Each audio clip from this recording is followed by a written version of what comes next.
ত্রিপুরার মেয়ে স্বপ্না চ্যানেলে সকলকে স্বাগত। দেখতে পাচ্ছ বন্ধুরা, আমরা কালী পূজার সঙ্গে সঙ্গে এই প্রোগ্রামের রিহার্সেলও করে থাকি। শুধু আমাদের পিকনিক বা পুজোর কাজ নয়, আমাদের প্রোগ্রামেরও রিহার্সাল একটা ফুল দমে চলে।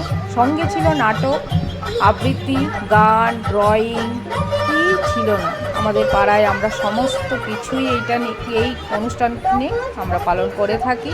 তোমাদের যদি ভালো লাগে অবশ্যই লাইক, শেয়ার, কমেন্ট করতে ভুলো না। দেখো, এই যে আমার এক যে পাড়ারই বউ, সে হলো দিল্লিতে থাকে, সেও চলে আসলো এই প্রোগ্রামে অ্যাটেন্ড করবে বলে। প্রতি বছর তারা এইভাবে অ্যাটেন্ড করে থাকে, প্রতি বছর দিল্লি থেকে চলে আসে আর এখানে এসে প্রোগ্রামে রিহার্সেল পার্টিসিপেট করে তারপর প্রোগ্রামও আমরা করে থাকি।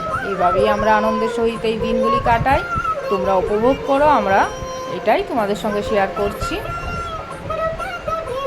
ছোটোবেলা থেকে আমাদের বাচ্চাগুলি প্রোগ্রাম করতো, আজ মাদের নিয়ে টানাটানি। কী বলো তো, বাচ্চাগুলি না বড় হয়ে গেছে, আজ ওরাই আমাদেরকে শেখাচ্ছে এইভাবে ডান্স পার্টিসিপেট করার জন্য। সত্যি ভীষণ ভালো লাগলো। এই ছোট বাচ্চাগুলি যখন বড় হয়ে গেল, কীভাবে যে চোখের সামনে বড় হয়ে গেল সেটাও বুঝতে পারলাম না। সত্যি আমার মেয়েরই এক বন্ধু, তার মাথা থেকেই এই বুদ্ধিটা এসেছিল আর সেই এটার উদ্যোক্তা ছিল। সঙ্গে ছিল তার মা, আর সঙ্গে তো আরও বন্ধুবান্ধবরা ছিলই, সবার নাম তো আর বলা যাচ্ছে না। যাই হোক, এবার একার দ্বারা কোনো কিছুই সম্ভব হয় না, সকলে মিলিত হয়েই একটা অনুষ্ঠান করতে হয়, সেটা তোমরা সকলেই জানো। আর সেটাই আমাদের পাড়ায় হয়েও থাকে। তবে উদ্যোক্তাটা ওরাই ছিল। ভীষণই ভালো লেগেছিলো। আমরা প্রায় দিনেই সপ্তাহে 2-3 দিন করে রিহার্সাল করতাম। 3-4 মাস ধরে চলছিল এর আয়োজন। এইভাবেই আমাদের অনুষ্ঠান সূচি শুরু হলো। দেখতে দেখতে আমার যাও চলে আসলো নাচতে। তারপরেই আছে আমার পার্টিসিপেট, তোমরা অবশ্যই দেখবে। পরপর আমরা পাড়ার 8 থেকে 10টা বউ নাচ করলাম। সত্যি যদি ভালো লাগে অবশ্যই লাইক, শেয়ার, কমেন্ট করে পাশে থেকো। ধন্যবাদ। তারপরের দিনে ছিল বাচ্চাদের প্রোগ্রাম।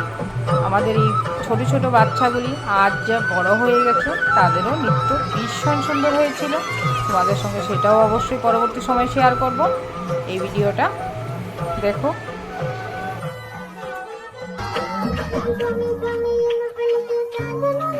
এইবার প্রোগ্রাম করতে গিয়ে ভাবলাম, ছোটোবেলায় সত্যি মেয়েদের জন্য ওরা কয়েকটা নাচ করতো এখানে, একটার পর একটা ড্রেস গুছিয়ে রাখা তাদের পার্টিসিপেট করার জন্য। কী না দিন চলে গেল সত্যি।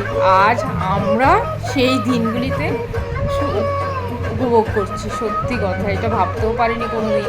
আর আমি সত্যি কথা নাচ কোনো দিনই করিনি। আজ 45 বছর বয়সে যখন পার্টিসিপেটটা করলাম, সত্যি ভয়ে জড়সড়, জানি না কেমন করেছি, তবে চেষ্টা করে সকলের যখন উৎসাহ দিয়েছে তখন তো সেটা করতে বাধা নেই। দেখো বন্ধুরা,